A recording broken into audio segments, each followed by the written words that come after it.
မိနေနော်ဖန်နီ2မြန်မာလိုပဲပြောမယ်နော်ဘာလို့ကရင်လိုပြောရင်နားမလည်ပါဆိုလို့ Okay အဲ့တော့ရာကတော့လက်ရှိမှာဝါသနာပါတဲ့အဆိုတော့အနုပညာအလုပ်ကိုလုပ်နေတဲ့သူတစ်ယောက်ဖြစ်တယ်ဆိုတော့ပြီးခဲ့တဲ့မြန်မာ Star Season 3ပြိုင်ပွဲမှာလည်းဝင်ရောက်ရှင်ပြိုင်ခဲ့ပြီးတော့မှဖခင်ရဲ့ကျေးဇူးတော်သက်ကြောင့်ပဲဝင်နာစုကိုရခဲ့တာဖြစ်ပါတယ်လို့အဲ့တော့ဆရာကပြောတယ်ဒီမှာရှိတဲ့လူငယ်တွေမောင်ငယ်ညီမငယ်တွေအတွက်အနည်းငယ်ပြန်ပြီးတော့မှဝေမျှပေးဖို့ပေါ့နော်ဆိုတော့ဒီနေရာမှာဒီကမောင်ငယ်ညီမငယ်တွေကိုပြောပြချင်တာလေးတစ်ခုရှိတယ်ဆိုတော့ဒီတို့ကလူရယ်လို့ဖြစ်လာလို့ရှိရင်အိမ်မက်ယူပါရုံတစ်ခုရှိရမယ်ဆိုတော့ဒီကကိုယ်တိုင်ကငငယ်လေးကလေးကဒီတချင်းဆိုတဲ့အရာကိုအရန်ယူသွတ်ခဲ့တာဖြစ်တယ်ဆိုတော့တချင်းဆိုလို့ရှိရင်စိတ်ညစ်တာအကုန်လုံးပျောက်သွားတဲ့အထိကိုဒီတချင်းကိုအရန်ကြိုက်တာဖြစ်တယ်ဆိုတော့ဒီရောက်လာတဲ့အချိန်မှာဒီမှာဒီနေ့တင်နန်းဆင်းသွားတဲ့မောင်ငယ်ညီမငယ်တွေတီးခတ်တာတွေ့တဲ့အခါမှာအရင်ပဲဝမ်းသာတာဖြစ်တယ်။နောက်တစ်ချက်သတိထားမိတာကအနောက်မှာတီးခတ်တဲ့ drum တီးတဲ့မောင်လေးဆိုတစ်တစ်လေးငငယ်လေးပဲရှိသေးတယ်။သူ့ရမ်းတော်တာဖြစ်တယ်နော်။ဆိုတော့သူ့အတွက်လည်းချီးကျူးချင်တာဖြစ်တယ်ဆိုတော့တေးတို့ကအိမ်မက်ယူပါယုံတစ်ခုရှိရမှာဖြစ်တယ်ဆိုတော့ဒီကိုဖြစ်ချင်တဲ့အရာတစ်ခုရှိလာပြီဆိုရင်ရောဒီတိုင်းနေမပြီးသွားအောင်ကိုဖြစ်ချင်တဲ့အရာဥပမာကျောင်းဆရာဖြစ်ချင်တဲ့သူတစ်ယောက်ကလုံးဝကျောင်းမတက်ဖဲနဲ့တော့သူကကျောင်းဆရာတယောက်ဆိုတဲ့နေရာကိုရောက်လာမှာမဟုတ်ဘူးဆိုတော့ကိုဖြစ်ချင်တဲ့နေရာတစ်ခုကိုရောက်ဖို့အတွက်အဓိကလိုအပ်တဲ့အရေးချင်း scale တစ်ခုကိုကိုယ့်အထဲမှာဖြည့်ရမှာဖြစ်တယ်ပေါ့နော်အဲ့ဒါကတော့ဒုတိယတစ်ချက်ပေါ့နော်နောက်ဆုံးတစ်ချက်ခွန်အားပေးချင်တာကဘယ်တော့မှဖះအောင်မမိနဲ့ကိုဖြစ်ချင်တဲ့အရာအကုန်လုံးကဘာခရစ်ဖို့ယုံကြည်သူညီကိုမောင်နှမတွေဖြစ်တဲ့အတွက်ကြောင့်မို့လို့တကယ်ပဲခွန်အားပေးခြင်းတယ်။ဘာနဲ့ဥပမာပေးခြင်းလဲဆိုတော့ဒီကိုယ်တိုင်ရဲ့ဘဝအတ္တတာနဲ့ပြန်ပြီးတော့မှပြောပြပေးခြင်းတာဖြစ်တယ်။ဒီကဒီတခြင်းဆိုတာဝါသနာပါတယ်အဆိုတော်ဖြစ်ခြင်းတယ်ဆိုတော့ကို၈တန်း၉တန်းအရွယ်လောက်မှာ Glassy Star ဆိုတဲ့ပြိုင်ပွဲကအရန်နာမည်ကြီးခဲ့တာပေါ့နော်။နောက်ဆိုတော့မြန်မာ idol ဒီပြိုင်ပွဲတွေကိုသူတို့ပြိုင်နေတာကြည့်ပြီးတော့မှအရန်အားကြခဲ့တယ်။ဒီလိုမျိုးအောင်မြင်တဲ့အဆိုရှင်တွေဖြစ်ချင်ခဲ့တယ်ကွာ။ဒါပေမဲ့ကိုမှလုံနိုင်တဲ့အရေးချင်းဘာမှမရှိဘူးဆိုတော့ကိုတချင်းတစ်ပုတ်ဆိုမယ်တချင်းတစ်ပုတ်ထွက်ချင်ရင်အဲ့ဒီတချင်းတစ်ပုတ်ရဲ့ကုန်ကြစရိတ်ကအများကြီးရှိတာဖြစ်တယ်ဒါပေမဲ့ဒီအနေနဲ့တပြားမှမတတ်နိုင်ဘူးဆိုတော့ကိုကငယ်ရွယ်တဲ့အရွယ်မို့လို့မလုံနိုင်ရောမိသားစုအတိုင်းဝိုင်းဘယ်သူမှမပံ့ပိုးပေးနိုင်ဘူးဒါပေမဲ့အဲ့ဒီအချိန်တွေမှာဘုရားသခင်ကပြင်ဆင်ပေးတာဖြစ်တယ်ဆိုတော့ကျောင်းနေနားလိုက်ရတဲ့အချိန်မှာဒီကရန်ကုန်လာပြီးတော့မှအလုပ်လုပ်ဖို့စဉ်းစားထားတာကိုဖြစ်ချင်တဲ့ဒီအိမ်မက်ကငါအတွက်မဟုတ်တော့ဘူးဒီအရာကြီးကအဲ့လိုမျိုးလုံးဝစိတ်တက်ကြပြီးတော့တွေးလိုက်တဲ့အခြေအနေတစ်ခုဖြစ်တယ်အဲ့ဒီအချိန်မှာသူတို့ဆက်ဆံ online ပြိုင်ပွဲတချင်းပြိုင်ပွဲပေါ့နော်ဆိုတော့ဆရာစောကုတ်ကိုချစ်သူရေးတဲ့တချင်းပပတာဘိုးလို့အမိရတယ်အဲ့တချင်းပြိုင်ပွဲမှာဘာမှမတွေ့ဘူးအဲ့ချိန်မှာကိုကပတ်စံတပြားမှမရှိလို့မုတ်စားချင်တာတော့မစားစရာမုတ်ပတ်စံမရှိလို့အိပ်ပြန်ပွဲဝင်ပြရအောင်ငါကိုစားချင်တာစားလို့ရမယ်ကိုလိုချင်တာဝယ်လို့ရမယ်ဆူရခဲ့ရင်ကိုမိဘကိုပေးလို့ရမယ်ဆိုတဲ့အတိနဲ့ဒီပြန်ပွဲကိုပြန်ခဲ့တာပေါ့နော်ဒါပေမဲ့မထင်မှတ်ပဲနဲ့ရသွားတယ်ဆိုတော့ရသွားတော့လေကိုကရသွားပြီဒီတိုင်းပဲပေါ့ဒီတိုင်းပဲနေပြီးတော့မှဒါပေမဲ့မေ့သွားတာပါလဲဆိုတော့တစ်ချိန်လုံးကကိုဖြစ်ချင်တဲ့အိမ်မက်ပန်းနိုင်အတွက်ဖះရှိမှဆူတောင်းထားတာကိုမေ့နေတာဆိုတော့ကိုကမေ့သွားပြီမဲ့ဖះကမမေ့ဘူးအခါလေကြရင်ဒီတို့ဖြစ်ချင်တာဒီတို့လူချင်တာကိုဖះကိုဆူတောင်းတယ်မရတော့ဘူးလို့ထင်တဲ့အချိန်မှာလက်လျှော့တဲ့အချိန်မှာတော့မှဖះသခင်ကအဲ့ဒါကိုမမေ့ပဲနဲ့ဒီလမ်းကိုပြန်ဆွဲတင်ခဲ့တာဖြစ်တယ်ဆိုတော့ဆက်ပြီးတော့မှပြောရမယ်ဆိုရင်တော့ပြိုင်ပွဲပြီးတဲ့အချိန်မှာပေါ့နော်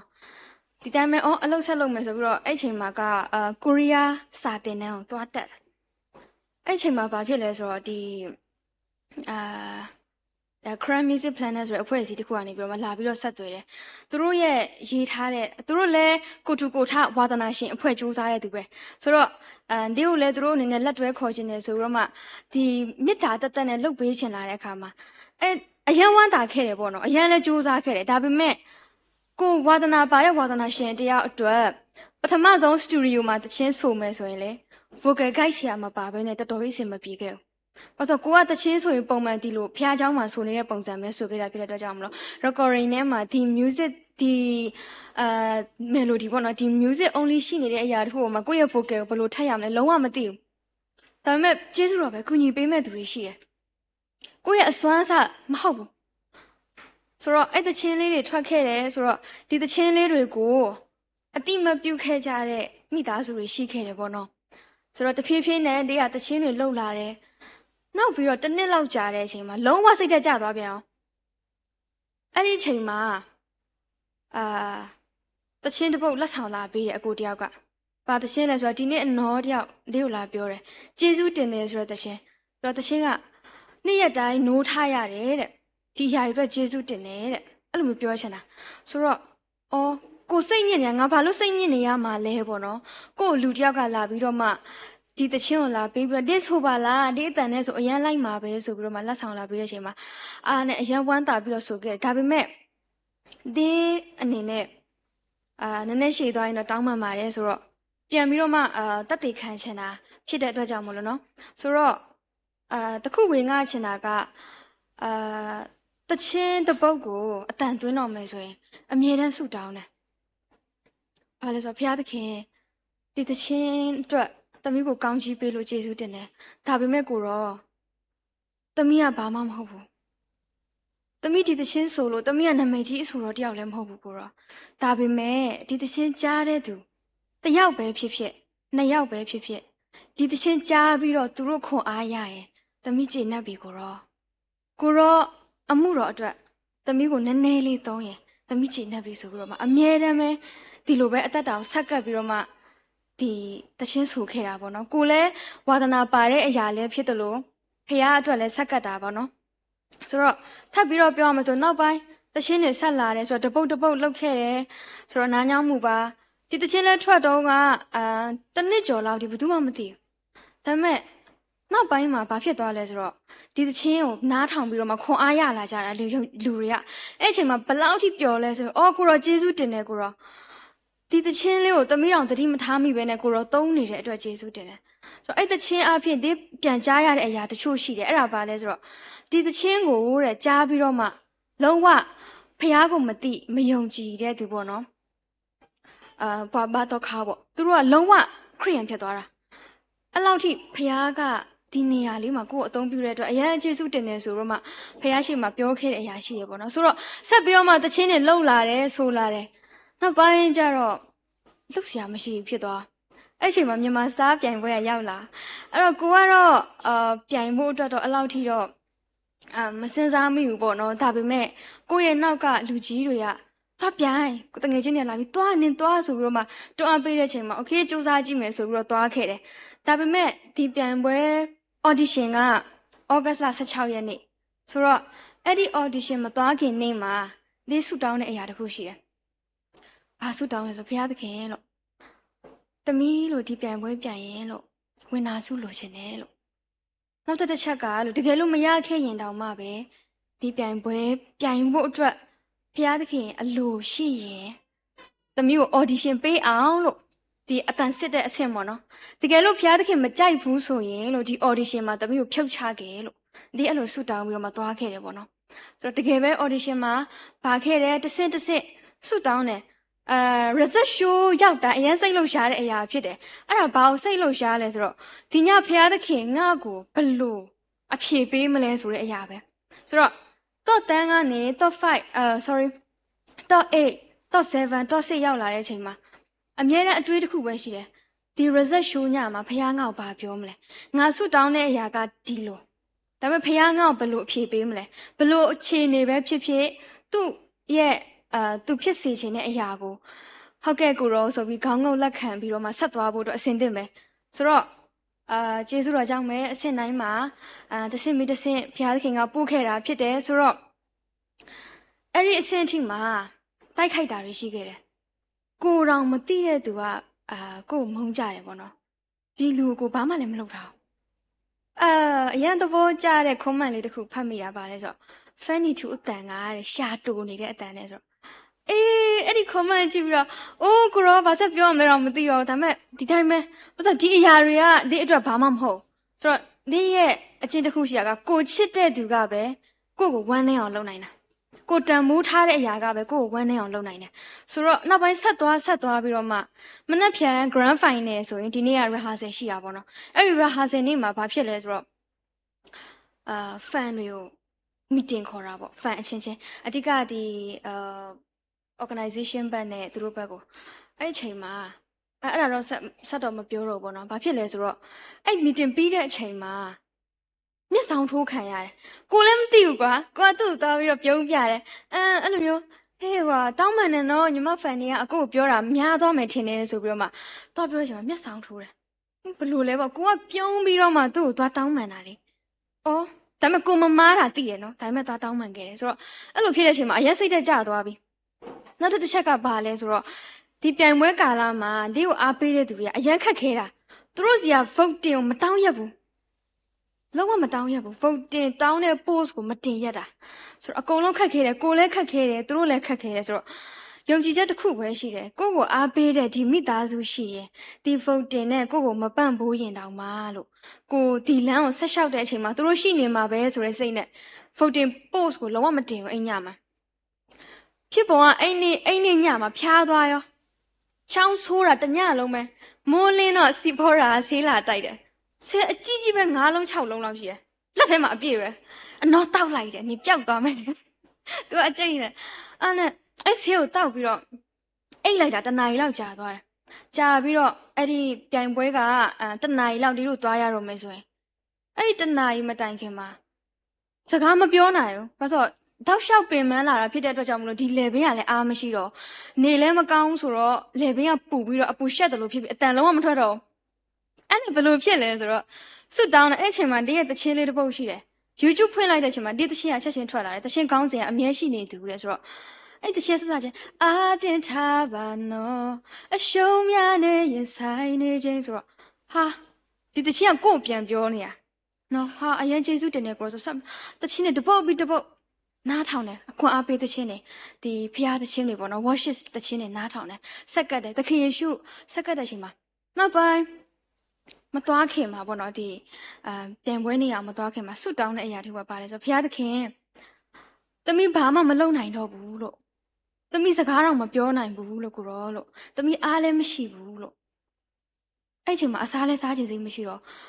လူကလည်းအားမရှိဘူးကိုလည်းပူတယ်အတန်လည်းမထွက်ဘူးလေချောင်းလည်းပူတယ်လေချောင်းလဲနာတယ်လို့အတန်းလဲမှုဖြစ်မနေဘူးအတန်းနာနေပြီအဲ့ချိန်မှာအဲ့နဲ့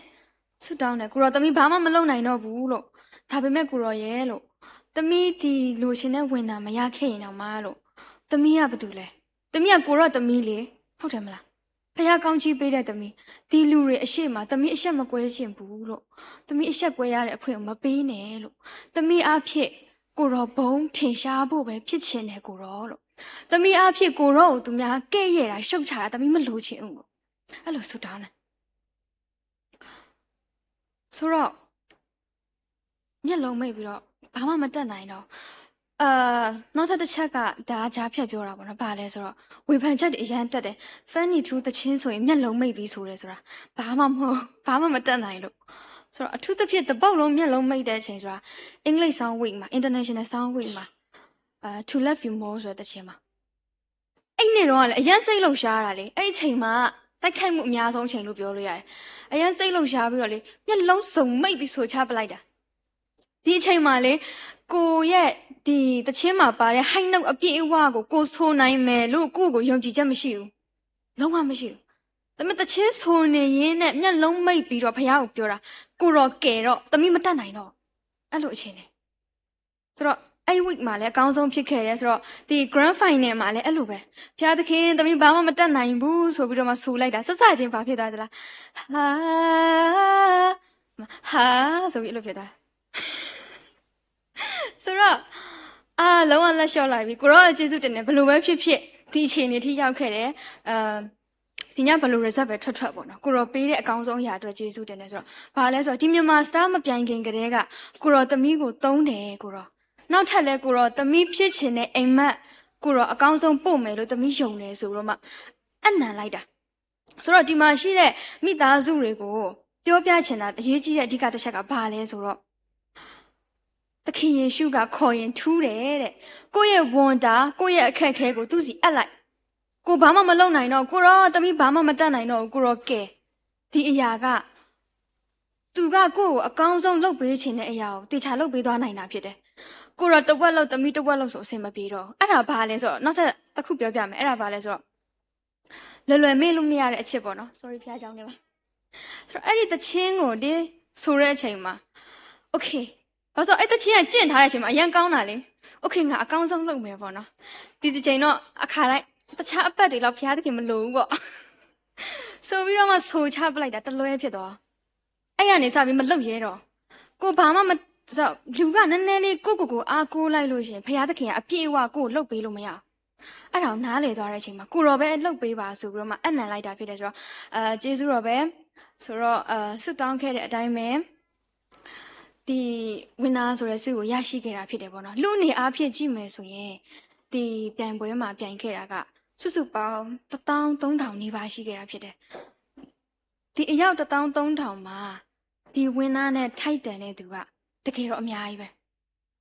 တကယ်မှအများကြီးပဲဒီထက်ဆိုတာတော်တဲ့သူလည်းရှိတယ်အတန်ကောင်းတဲ့သူလည်းရှိတယ်ဆိုတော့အများကြီးပေါ့နော်လုံနိုင်တဲ့သူတွေရှိတာဖြစ်တယ်ဒါပေမဲ့ကိုကအဲ့လောက်လည်းမဟုတ်ပဲနဲ့ဘာလို့ရခဲ့တာလဲဆိုတော့အထက်ကပြောချင်တာကဖះကိုအားကိုးပါကိုဖြစ်ချင်တဲ့အရာကိုလိုချင်တဲ့အရာဘယ်လိုအခြေအနေပဲဖြစ်ဖြစ်စိတ်ပျော်တဲ့အချိန်ပဲဖြစ်ဖြစ်စိတ်မပျော်တဲ့အချိန်ပဲဖြစ်ဖြစ်လုံနိုင်တဲ့အချိန်ဖြစ်ဖြစ်မလုံနိုင်တဲ့အချိန်ဖြစ်ဖြစ်ဖះကိုအပြည့်အဝအနံ့ထားဖះကိုအားကိုးပါ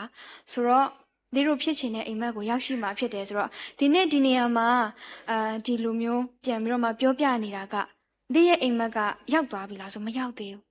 ဒါပေမဲ့ဒီအချိန်နေမှာဒီမှာရှိနေတဲ့အထူးသဖြင့်ဒီကမောင်လေးညီမလေးတွေကိုပြောပြချင်တာဖြစ်တယ်ပေါ့နော်ဆိုတော့ပထမတစ်ချက်အနေနဲ့ဒီတို့က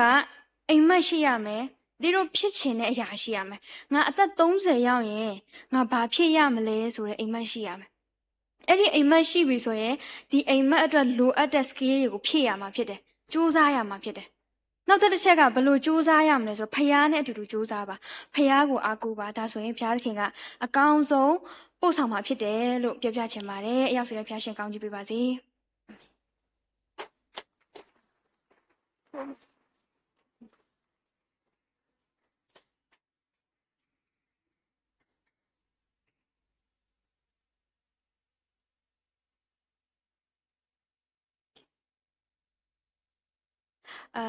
အခုကတော့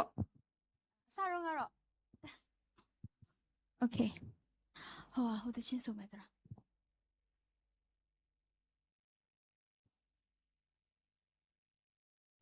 ဆိုတော့ဒီမှာရှိတဲ့မိသားစုတွေအားလုံးနဲ့အတူတူအနော်ဂျူလီဖော်ရဲ့တချင်းဆိုခြင်းနဲ့ဒီတချင်းကကိုတခါ Zoom မှာဖျားရှိကိုရတီးဆိုခဲ့ဒါပေမဲ့လေ music အတန်နဲ့ vocal အတန်နဲ့မညီတော့လေအဆင်မပြေဘူးပေါ့နော်ဆိုတော့ဒီတချင်းကိုဒီတချင်းကအားလုံးရမယ်လို့လည်းယုံကြည်တာဖြစ်တဲ့အတွက်ကြောင့်မလို့အားလုံးအတူတူအကျယ်ကြီးဆိုပြီးတော့မှဖျားကိုချီးမွမ်းဖို့အတွက်ဖိတ်ခေါ်ပါတယ်လို့နော်ဒီနေ့အတူတူဆိုပေးနော်